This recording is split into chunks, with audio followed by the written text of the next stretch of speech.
I mean, neither blood, sweat, or tears are that good of a finish for wood, at least.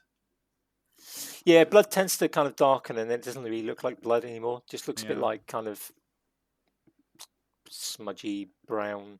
Acrylic blob. Yeah. Yeah, you need some oilier residue from the body to get a nice. All right, definitely just slid in through the half pipe here.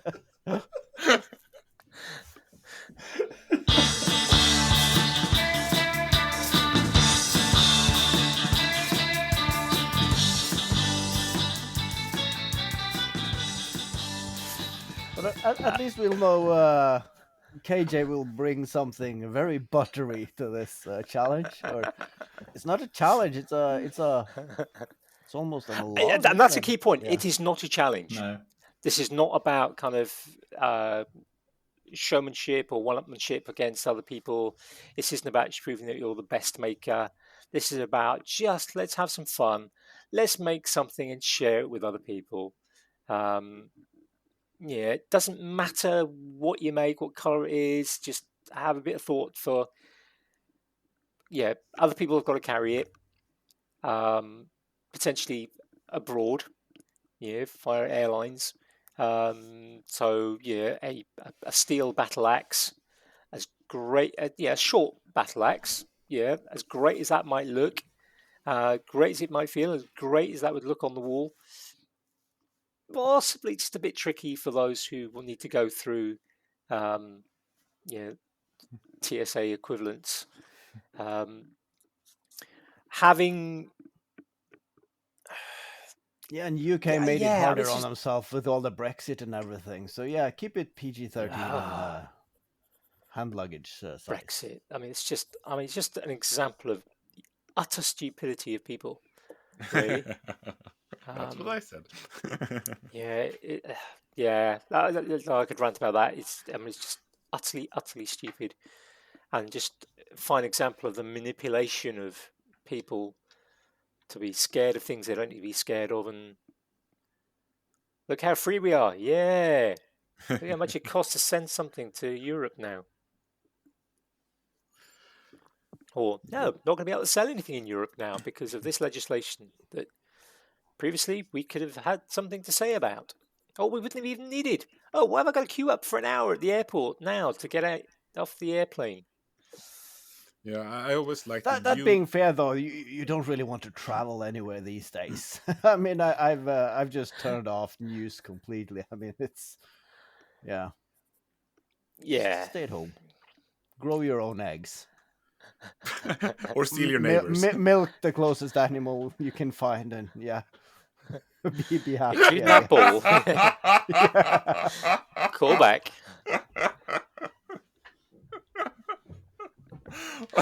That sounds like great words of wisdom, I would say. Yeah, and make something for the Maker Swap. Yeah. Stay at home. Yeah. Make something for the Maker Swap. But then you do have to travel to Maker Central to actually do the swap. Maker events make it worth it. For me, at least. Yeah. And if you're not attending, but you still want to make something, you can just DM me and I can give you Glenn's address. And he has a van and live close by, so. All of you Norwegians claiming that they have something better to do with that weekend. You could do your own Maker Swap in Oslo. Somewhere in Karl Johan. Decentralized or a satellite branch or whatever you call it, yeah. So what's happening in Oslo on that weekend? Oh, it's our national holiday. National day, what do you call it? Yeah. Yeah, a lot of Norwegians threatening not to come. I can't think of a country who is less. That's like the Americans of 4th of July. They're the only ones coming close to the Norwegians on the 17th of May. Yeah, but that weird, says something. Anyone who doesn't know. Yeah, but last year there was a lot of Norwegians there, but it seems like, I haven't spoken to any one of them, but it seems like collectively they just decided, no, we're not going this year. But I don't know that there is actually happening anything. So I don't know what it is. It felt like you felt left out when you tried it last year. Never again. Never leaving Norway on the 17th again. On the plus side, they won't be able to drink the Hilton Bar dry. Yeah, that's true. There'll be more for other people. But I think you're onto something there, Kate. I mean, when you're spending 6, 8, 10,000 pounds on a garment you can use only one day a year, of course, you would like to attend. So, but then again, I mean, you could bring it to Maker Central, and those traditional crafted garments are, I mean, if that doesn't belong to the Maker Central, then nothing does. I mean, that's craftsmanship for you. So, I mean, think all that's a Norwegians fantastic could idea. just show up. Yeah. They can bring some of the nice, some of those nice berry liqueurs that Scandinavians are famous for, and some of that nice Scandinavian chocolate. Yeah. Could be good. Yeah. And if they've made it themselves, even better, because then they could put it in the Maker Swap. Yeah, I mean, I think someone has made cookies and beverages for that event earlier and just handed out with great response. So yeah, might be something to consider. Kind of want the Norwegians to actually buy the liqueur and bring it over, because then they put real effort into it, because it costs so much money from there. Yeah, but then again, can't you just buy yourself out of?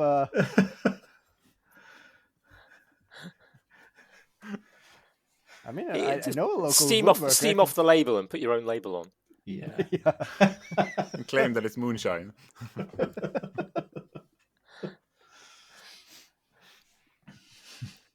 I mean, that's what I pushed out. I mean, and who's to say it doesn't have to be something? Yeah, doesn't have to be something. It could be something that is kind of made to eat.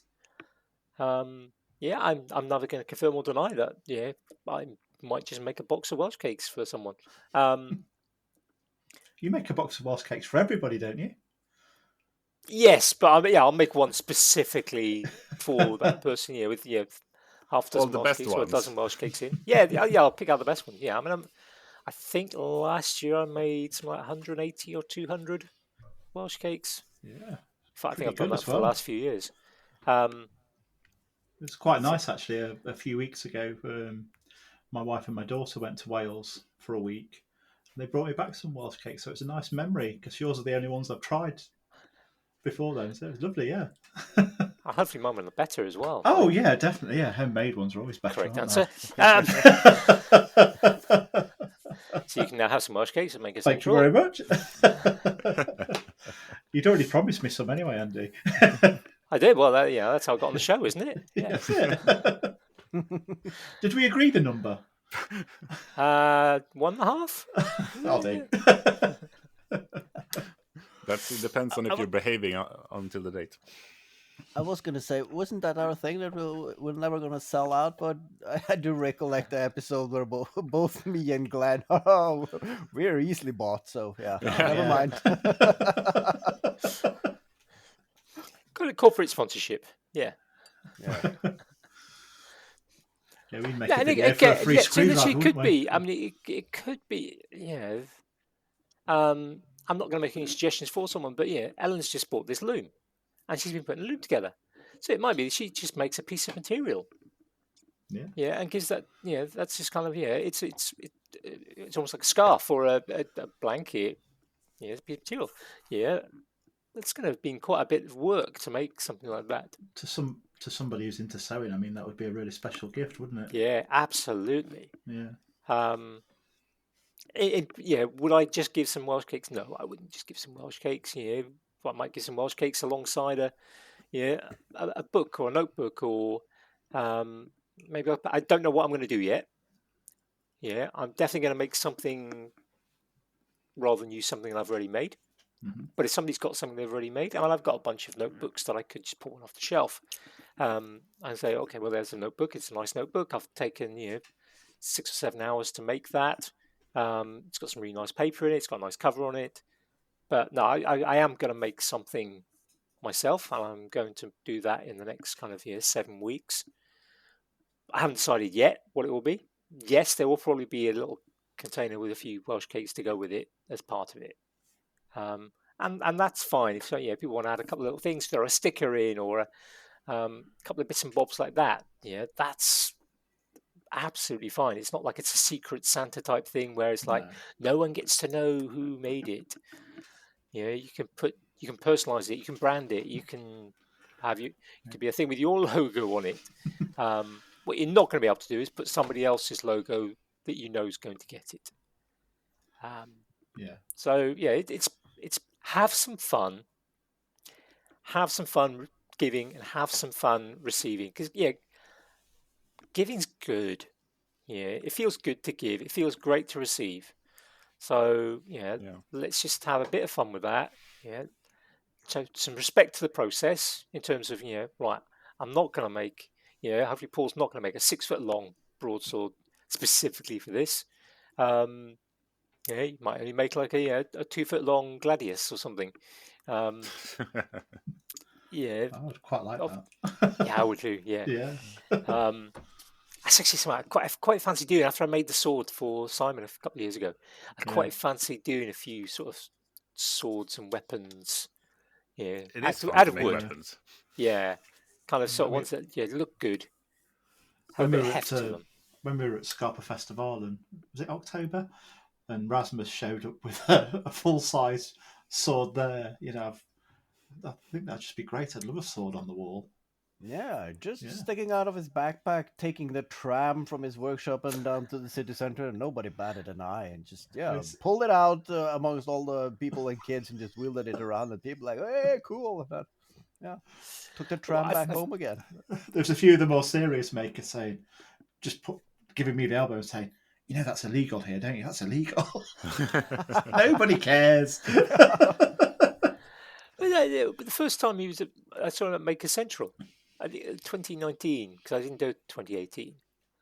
And I can remember him walking into the NEC with a pile of knives dangling off his belt, his blacksmith trousers on. And he's just like, he's basically armed to the teeth. Short of having a battle axe on his back. It's it's like Norwegian invasion, mate. It's like Vikings are back. I mean, the guards didn't kind of bat an eyelid. I know that there was somebody that they challenged about kind of something they were carrying, some sort of tool, and they kind of went, "Look, I'm about to go in Maker Central. They are literally selling axes and adze and chisels. There are chisels there. They're like a 3/4 of a meter long, with very sharp edges. I don't think my Swiss Army knife is a problem, mate." I think Rasmus gets away with it though, doesn't he? Because he looks like a child. It's a completely non-threatening child. It gives off that kind of aura. That makes me wonder though, because carrying a knife is illegal in Norway unless it's for your occupation. So if you're an electrician or a carpenter or something and you have that as a part of your toolkit on you, that's of course okay. And a lot of people take the public transport home and nobody bats an eye. Of course, if you take your carpenter pants on a Saturday at 3 o'clock in the morning going for a pub, then the guards might have an issue with it. But that got me thinking though. I mean, yes, Rasmus as a blacksmith, of course, he have knives and a hammer and whatnot, but how about us other makers? I mean, what dangerous tools doesn't we have in our workshop? And I mean, it's not as well known, I think, if you're working around with rocker powered recorder flutes or something. Yeah, but I'm a maker, you see. This is what I do. And okay, fine. Just move along. Especially if flames are shooting out of it. Yeah. Yeah, we've got similar laws over here in the UK. You can, I can carry a Swiss Army knife in my pocket, pretty much anywhere without too many problems. Mostly because, of course, I'm a mid-50s white male. If I was to go into a pub with it and there was a bit of an altercation and I got pulled over by the police, then things might get a bit iffy. if a electrician's got a wire cutting knife on their belt and they're going about their job, or they've just been going about their job, that's probably not going to bat an eyelid. But like you say, if they're walking into a pub at 9 o'clock on a Saturday night, and they've already had a few and they're having a few more, then yeah, they're likely to get stopped by the bouncers or the doormen or the police and go, yeah, you're not really doing your job right now, are you? So therefore, you're no longer kind of acceptable. There are kind of rules around things like lock-in knives and sheath knives. You know, we aren't supposed to have lock-in knives out and about. Yeah, if you're on private land or at home, not a problem. But again, if you're out in the public, slightly different story. I don't think you're allowed to, public or private anymore. You're not allowed to own the zombie knives anymore, are you? That they are completely No, illegal. they've generally, I think they've been generally bad, but yeah, they're generally pretty rubbish anyway. What's a zombie knife? They're just the extravagant knives. They're probably something normally very funny. They're not normally kind of any kind of regular sort of shape. They're kind of, they'll have bits sticking off, spikes in odd places. Like the anime knives, knives, or yeah, they're kind of created just for kind of 15-year-old boys, effect and kind of sort of scaring people rather than a practical purpose. Yeah, otherwise they'd be found in history, and they're not. Yeah, so they're now pretty much banned. You shouldn't be able to buy them. But then you've just got to look at a lot of the knife crime in the UK, particularly sort of teenagers. They're using kitchen knives. Yeah. Or standing knives. Yeah, box cutters. Box cutters are great for cutting people up, I've heard. Yeah, they are. Apparently.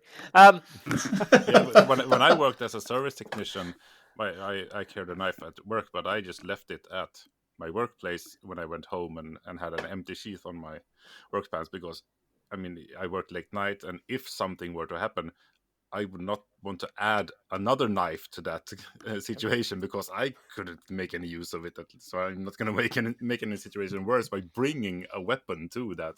Yeah, that someone can steal and then stab you with. Exactly. Yeah, and the first rule of knife fighting is you're going to bleed. Yeah. And I don't like that. No, I don't. I mean, I used to carry a Swiss Army knife a lot. I pretty much stopped because I kept wearing holes in my jeans pocket. Yeah. More than you actually used it, I'm guessing. Yeah. Yeah. I mean, when you have it, I always carry, the thing I do carry every day in my pocket every day is, and I'm just pulling it out of my pocket now so I can show you guys. Oh, I wondered what you were doing. Yeah. I always carry my house key. I've always got a house key on me, just because if I need to go out quickly. So it's always in my trousers. I put on my trousers, I've got housewear or shorts in the summer. On that, I've got one of Rasmus's key rings, which is just great now. It's really kind of nice patina from being worn, and it's actually quite good for. You can use it as a little pry bar. It's not ground to an edge in anywhere for pry bar, but it's quite useful if you've got like a camera. The sort of screw that you get for a camera for doing that on a tripod, it's a great fit for something like that. If you want to open a box, it'll go through sort of the sellotape, sticky tape on the box without too much damage to it.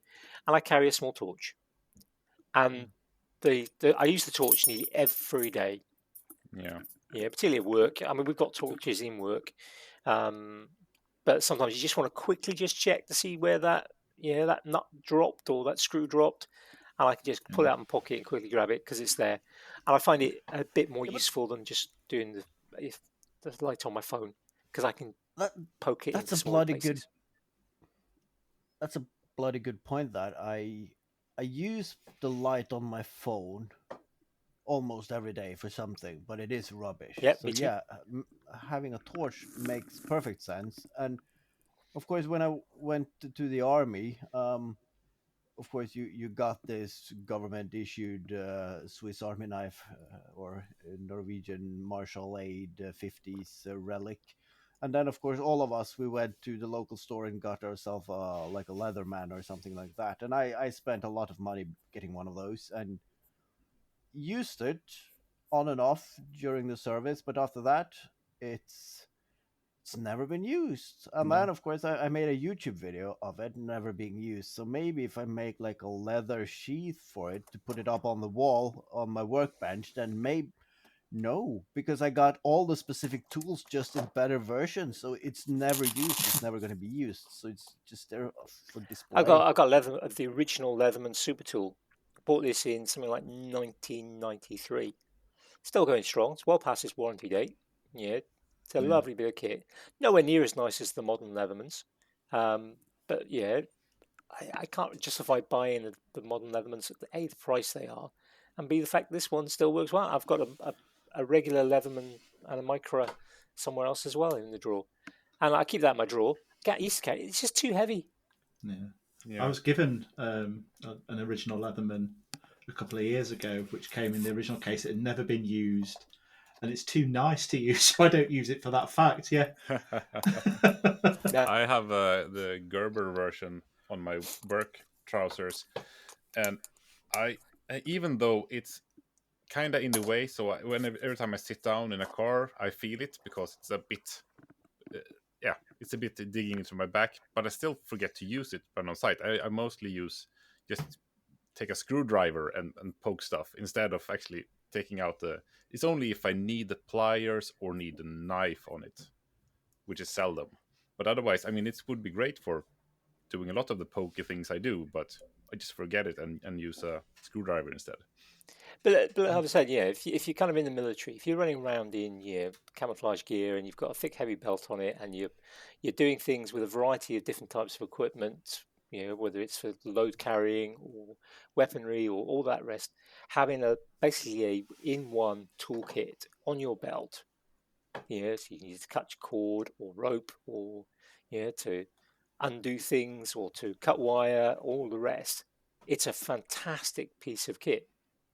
And yeah, that's why I bought mine, because I was doing that kind of sort of stuff, and having that ability to have that thing just sitting just on the side of your belt, that's kind of yeah everything you need to solve a huge number of problems. Fantastic. But for Yeah, everyday use, it's just too heavy, and it's Yeah. not as good as having the separate tools. but then I also realized, of course, I mean, doing all the outdoorsy stuff is basically just the same like you did in the army and using the Gerber or whatnot. But now when I go out, it's still it doesn't bring it with me. I have this traditional Norwegian half-meter Sami knife, which I use for everything. That's a pry bar, that's an axe, that's a sword if you need to. I mean, you can use this as a pry bar if you need to get your car up on a jack stand or whatever. So yeah, still don't use it outside that year in the service. So yeah, And there's a lot to be said for kind of having that kind of maybe actually something that's actually a lot simpler. I once had a very interesting conversation with an ex-member of a tier one special forces group, and we had quite a lengthy sort of conversation. We had a number of conversations, and yeah, I had an interesting conversation with him once. We were talking about actually things like survival kits that kind of your soldiers often carry, often like a tobacco tin in their kind of pocket of their smock that would have all the living interesting things that make life a lot easier, things to light fire, and maybe something for close-up treatments, sort of thing that you could use to get by with if you've lost the rest of your kit. If you've lost your Bergen, you've lost your belt kit, you've still got that because it was in your pocket, and you've got things to get by. And he said, yeah, the problem is, he said, well, all the Gucci kit, well, all the really nice kit, yes, it can make your life easier, but can you deal with problems when you've lost that kit? A wire saw is great, but can you make a wire saw? And that kind of got me really sort of thinking about things like, well, yeah, actually, yeah, do I need kind of fancy kit, or do I just need better knowledge about how to improvise? And I the think whole there's kind a of improvise, adapt, and overcome. It became a bit of a motto for me for quite a while after that. there's a thing with the US force, isn't it? They all rely on GPS. They're not taught to read maps and navigate by maps and It compasses. was became a really obvious problem during the first Gulf War. Yeah. From the conversations that I had, I'm not involved in the first Gulf War, uh, but from the conversations I had with people who had been involved in the First Gulf War. There was a reliance even by some of the higher tier special forces Americans to just use GPS. The British guys, who at the time were still experienced with things like star compasses and solar navigation and things like that, and just a map and compass, were able to keep going operationally when actually some of the kind of their American counterparts were just kind of going, right, we need to stop now. We're not going anywhere till the satellites are out of shadow or our GPS are now working. That's just sad. It is. And, there is that kind of element of that now is a problem maybe for people who rely on our phones. I've got in the boot of my car, I've got a UK atlas, I've got a European atlas, or at least Northern European atlas. I have the local county, in fact, the Kent and East Sussex, which is our neighbouring county. I've got maps for those, road maps. Yeah, I've got a mount for my phone because I don't have built-in sat nav on my car. But if I need to go somewhere, I can kind of just look it up. Go and find it. Stop and read a map. Yeah, I can't find my way anyway. I've got no sense of direction with GPS or with a map.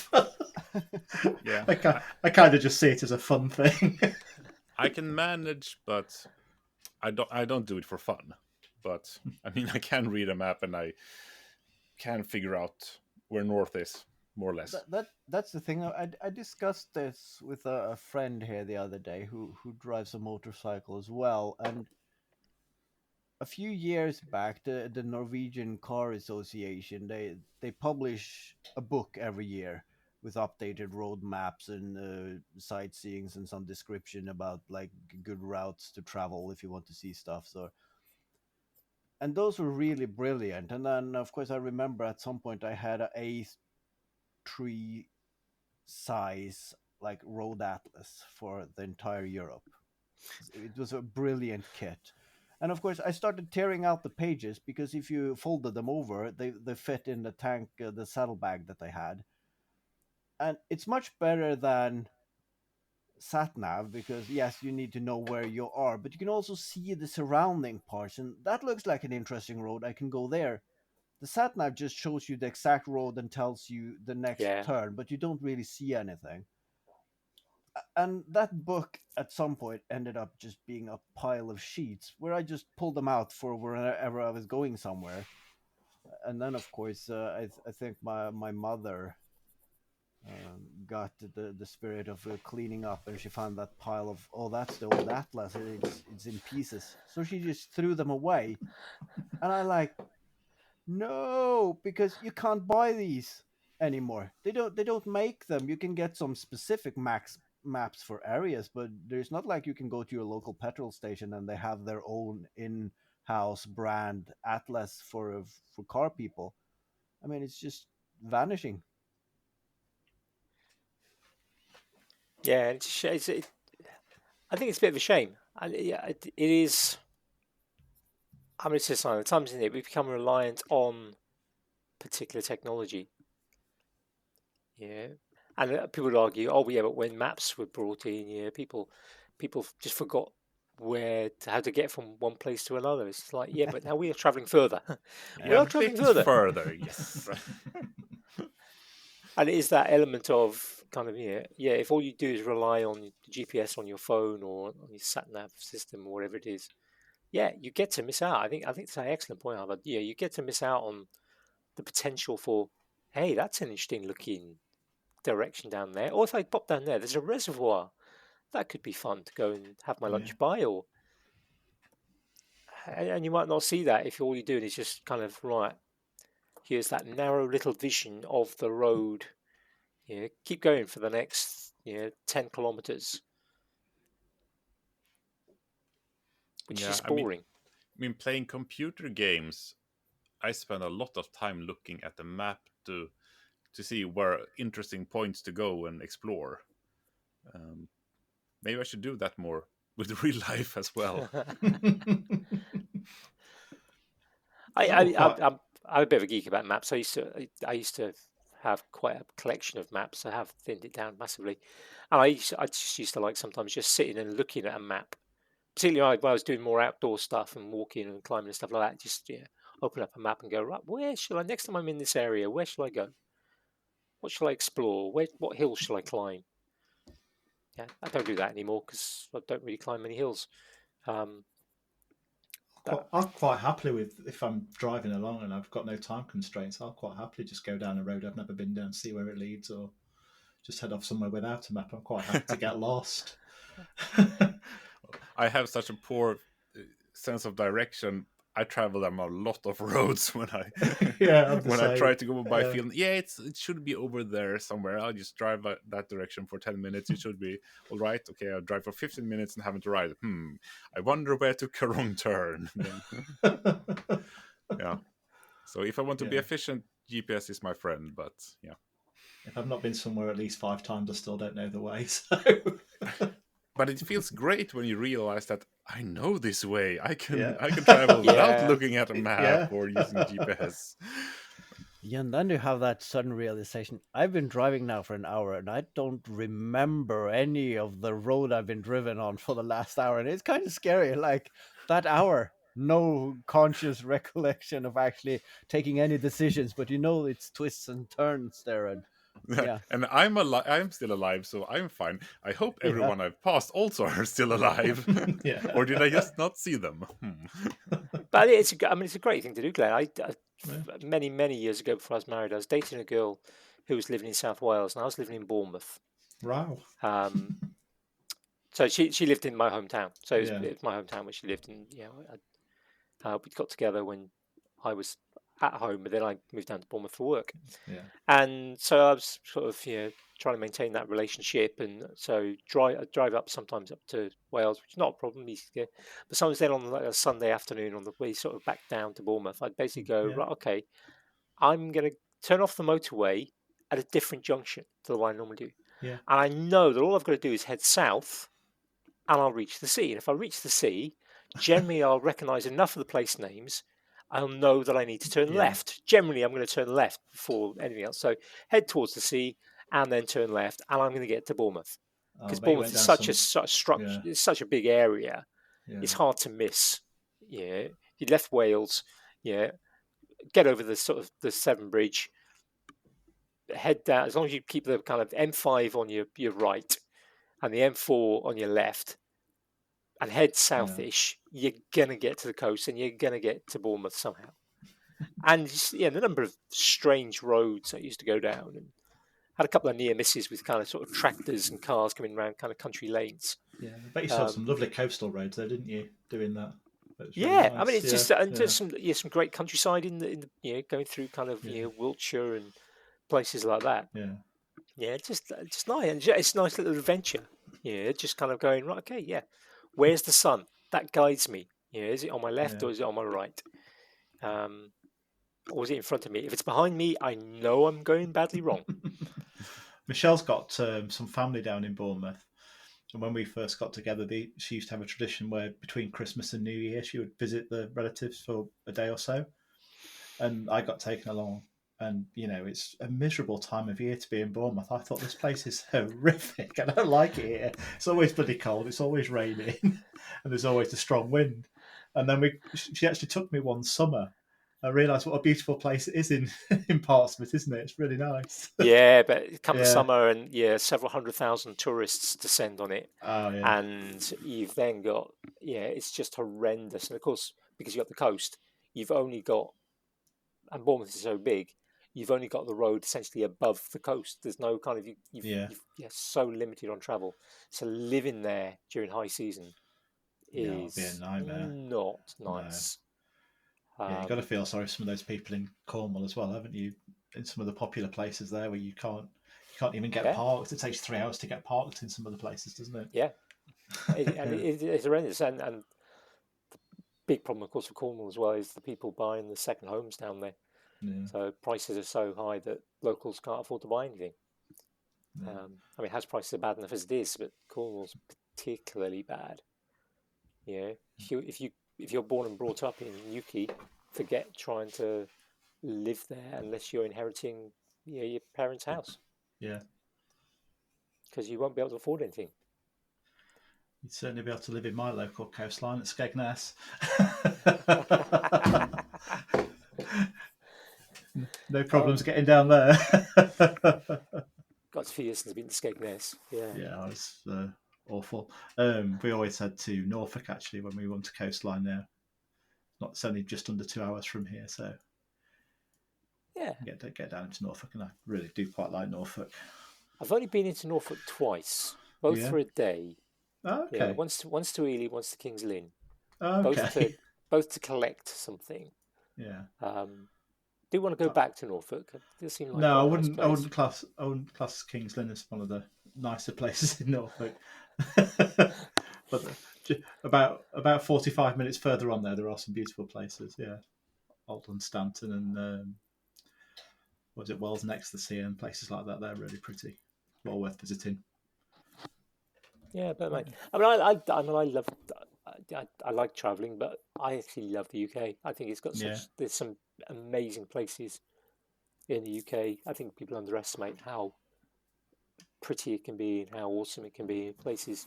No, you don't have to convince us. We've been coming over there for hundreds of years, so yeah. Well, exactly. Yeah. Yeah. It must be quite a nice place. Otherwise, that wouldn't have been happening. Yeah, and half of us wouldn't have some Scandinavian DNA. Yeah. Do you do a lot of French hopping, Andy? In Kent? We didn't until last year Right. because we had our dog died after 13 years, nearly 14 years, and so with the dog it's quite difficult unless you kind of. We tried kennels a few times for the dog, so it didn't work for her. So unless we had somebody, who knew her and was able to look after her, we holiday in the UK. But once she passed, we actually renewed our passports because they'd lapsed during the pandemic. Yeah. And we've been over to France a couple of times. We don't do the beer runs to Hypermarché. A, we don't drink much, and B, actually the prices aren't that much better. And by the time you've put the cost of the ferry on, but we've popped over a few times, just kind of cheap ferry. If you get the prices right, you can pop over for like 50 quid. Yeah. And if you're lucky, you might get a P&O or whatever. We'll send you a kind of voucher saying, "Oh, do you want to go in the club lounge for half price?" And nice. you get a nice meal for actually a lunch and a dinner for like 10 quid. And then it's kind of like, actually, that makes it quite nice. So because my wife's a linguist. I remember you saying on one of the Waffle episodes actually. Languages teacher. So I think secretly she quite likes going over and then kind of, proving just how good she is at speaking French. Because years ago we took a week's holiday in France, and she was not teaching at the time, and she was saying, "Oh, my French is really bad now. It's really rusty." It wasn't even her first language. Her first foreign language was German. Right. She's really good with languages. She can. Swedish is her third language after English. So so there's sort of 4 languages, and she can. So because she knows German, Swedish, and French, she can just about understand Spanish, Italian, Dutch, Norwegian, Danish. Because of the similarities between the languages. Yeah. And she just has the knack for picking languages up. But we went over and we went to Bayeux. She wanted to see the Bayeux Tapestry. So we went to Bayeux, and there's 3 museums there. So you got the Bayeux Tapestry, there was I can't remember what the second one was, but then there was one of the World War II museums. And so we bought this sort of ticket, and she was doing all the kind of sort of talking, and she was chatting to the lady at one of the museums. And I was dealing with the kids. Kids were quite small at the time, and then she came back over and said, we said, you were there quite a bit of time. She said, I had to do a survey. And said, the lady wanted to know what part of France we were from. And it was like... Fantastic. Don't say you aren't any good at languages if you are being asked which part of France. And that's happened several times since. This is like because she took the time as when she was in school and the teacher she had and since to actually master the accent rather than speaking French with an English accent. Yeah. So it makes all the difference, I think. That and being able to remember all the words and the grammar and all the other stuff that goes with it. Yeah, it's a tricky language. I really struggle with French. And I sound even more Northern English when I try and speak French as well with my accent. Give us an example. Bonjour. But they're a rock band in the 80s. Yeah. Mais oui, très bien. Yeah, I tried to learn French, but yeah, I shouldn't have passed that class. I think just the teacher felt sorry for me, I think. Because I do not have an ear for languages, I realized. No, I struggle with English, to be fair. Yeah, I'm not good. I've been doing Duolingo for quite a bit of time, doing German. And I mean, Duolingo's not the best thing for learning languages, to be fair. It's a fun way, though, isn't it? It's a fun I have way. tried, yeah. And there's the whole dopamine hit of, well, Yeah. I've done 1,007 days Yeah. in my streak. Yeah. Number go up game. Yeah. And some days it's just like, a lot of the time for the past few months, actually, it's been like, right, what's the least amount I can get away with doing today to get my streak? Yeah. Oh, I'll do 10. I'll do some words. And I'll do 1 minute and 30 seconds of matching words up in a multiple choice thing. And yeah, Yeah, I did the French on Duolingo, and I thought I was doing really, really well. And it said you're now going to progress to level 2. Let's do a little test on level 1 to see what you've remembered. And it was something like 25% of what I'd learned I remembered, which was just crap. And it still wanted to move me up to level 2, and I thought I'm not ready for it. There's no point to this. yeah, I've kind of sometimes think about going back and doing some of the exercises again. Yeah. Especially now I know more about the app, so I know where kind of some of the more information is. Yeah. But then it's like, but I don't earn as many points if I do that. That's when the game part has destroyed the. Yeah. Gamification is not that good, I feel. No, I think it's got its time and place, like everything else, isn't it? If we could go back to the knives, it's time and place. Yeah. Yeah. You're carrying it at the suitable time and in a suitable manner and doing suitable things with it. And if you're not, then so yeah, gamification. Having used kind of, there's a couple of manufacturers in the kind of education market of this is pre-phones of kind of almost like handsets. So you could do like gaming. So you could put some question, a multiple choice question up on the board, like on a quiz show in a classroom. And the kids have to kind of press A, B, C, or D, or enter a bit of text. And there were some great little systems like that came out before phones. There's some good systems now where you can use phones if you're a school that uses phones. And they were great for getting engagement from certain kids that wouldn't normally engage. Yeah, because they'd be like, yeah, you get points. There was one that I had. It was called Quizdom, and you had the process. And after each question, every student, their progress would be mapped by a little car on a track. And so, some of the more competitive, sporty boys were like, yeah, I want to be first. Because they only move forward if they got it right as well as fast. So if they were right and were fastest, they moved forward more. So it was about, you only move forward if you had it correct, but you move forward further if you were fastest. So they were so competitive to try and get it kind of fast, but they had to get it right as well. So it was great. For that easy reward thing going on. Yeah. But then it was like, oh, we're playing the game again. It's like, no, not today. No, I'm not doing anything then. So gamification, leads to sometimes instification. So we used to have an English teacher at school, and if you got her talking about her Jack Russells or her horses, that could waste the whole lesson. Well, I mean, some teachers had that trigger. Yeah, You just knew, and it got exploited, perhaps. But sometimes I can remember once I had a student. He was in a. I'd had him in classes for, I think this was like the sixth year of teaching him. I taught him every year apart from his first year in school, because I only joined when he was in his second year at that school. And I taught him all the way through GCSEs and to A levels. And at one point in A levels, he sort of said, "Sir, today you've given us 14 different stories." This was like a double lesson, so like a 2-hour lesson. "You've given us 14 different stories apart from the physics."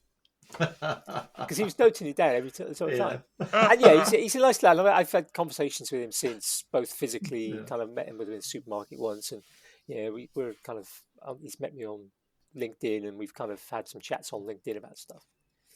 And it's just like, yeah, but how many of those stories were related to physics, and how many of them do you remember? I said, oh yeah, good point. Because they'd nearly always be related to some aspect of the physics, rather than me just going off on some tangent, which I'm more than capable of doing. I don't think anyone's surprised that you were weaving in some storytelling in your teaching.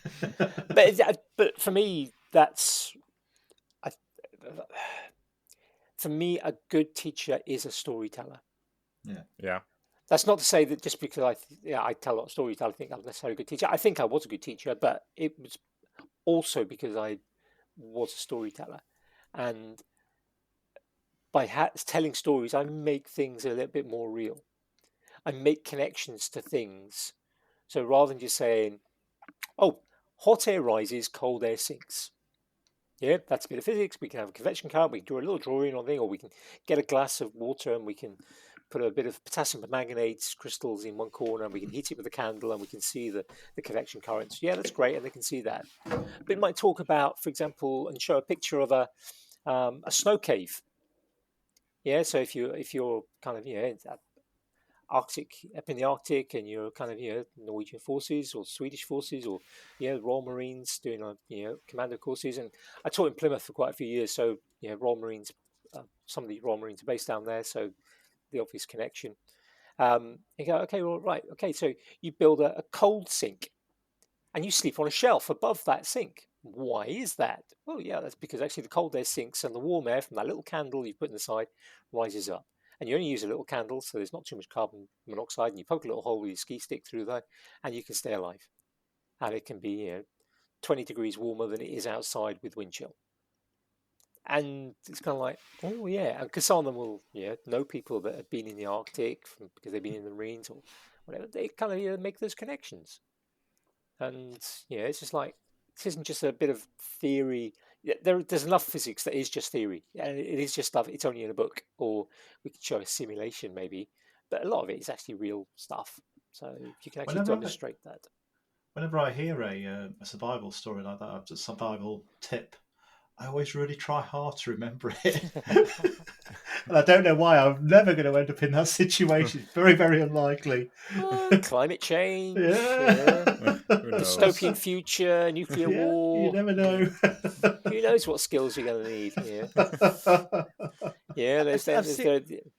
Uruguayan. I've seen a lot of TikToks on that, like you pick up on the small things. I mean, I still know how to react if I fall into quicksand. And someone mentioned, what's the chance of that living in Norway? None. But still, I know, fan out, stay calm. And I'm pretty sure we learned that somewhere. Yeah, but have you got bogs up on the kind of the mountains? When in summer you get boggy areas.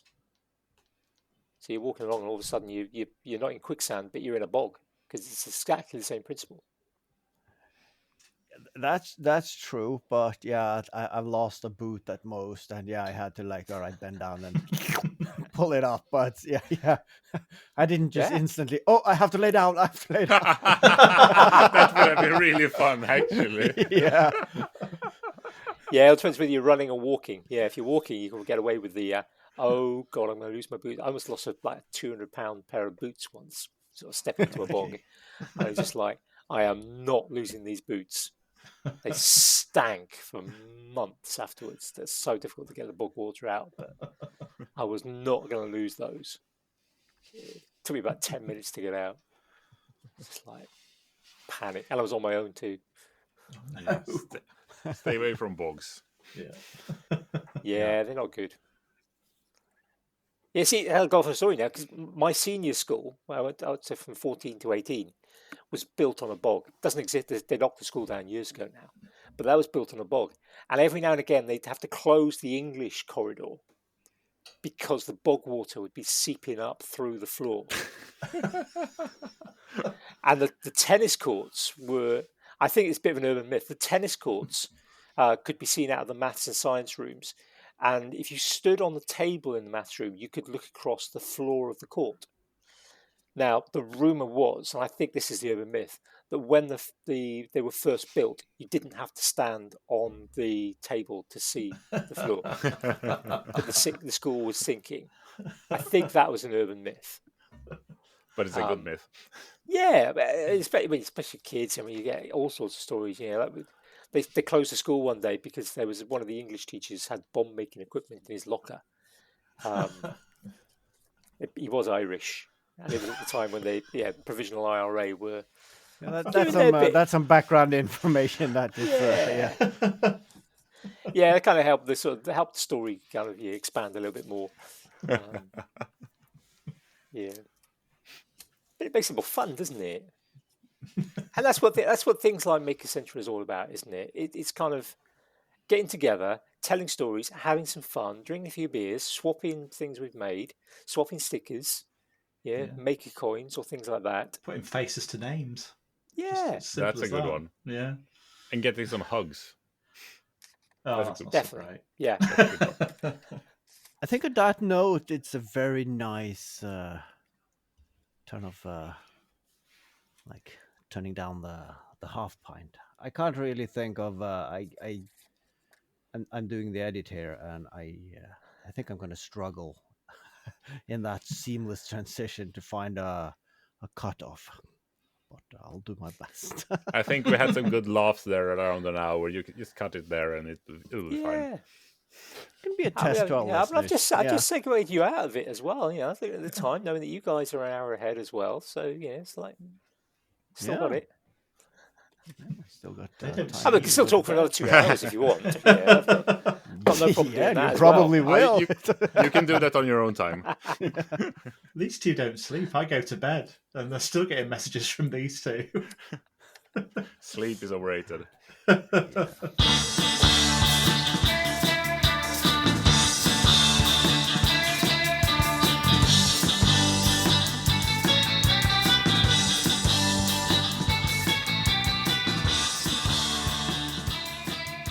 Yeah, sleep in your bed. Yeah, no, I need more sleep nowadays than I used to. Yeah, Definitely. Yeah, when you start getting, it's odd because as you get older, you do need less sleep. But I think it must kind of go up and down because I'm at a point now where I kind of actually do need more sleep than I've been getting because I've not been sleeping well. And my wife she goes to bed early, but then wakes up early as well. So it's just like, even if I go to bed early, I'm going to wake up early as well.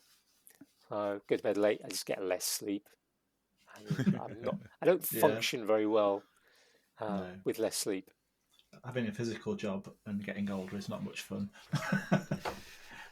I'm glad I don't have to. I'm glad I don't. I like the job I have now allows me to move around a lot. I don't have to sit at a computer. I do sit at a computer now and again. Actually, before Christmas, I was doing more at the computer, but since Christmas, I've actually been doing less at the computer. And every now and again, one of my bosses has to go, check your computer, there's messages for you. Because I've been doing stuff that just means moving around a lot, which is good for me. If I sit still, that's worse than actually lifting up to a limit. Yeah, every now and again, I have to say, but it's my work. I've got two bosses. So there's a business boss and there's the kind of the engineering workshop design boss. So I have to sort of say to him kind of, I'm not moving that. You're moving that. Yeah, when we get delivery to filament, it's just like there's, we get normally 10 rolls to a box and we normally get 2 boxes taped together. So I can just about shift one box without too many worries, as long as they have to pick it up off the floor. But if there are two taped together, I can't shift them. You'd have think your company would have come up with a solution for that, wouldn't you? Yeah, it's called Stanley Yeah. knife. Yeah, it's called the Stanley knife. Yeah, just cut the tape, cut the box open, and move it reel by reel. I get more steps in that way as well. Yeah. Win-win. The Alexander chop.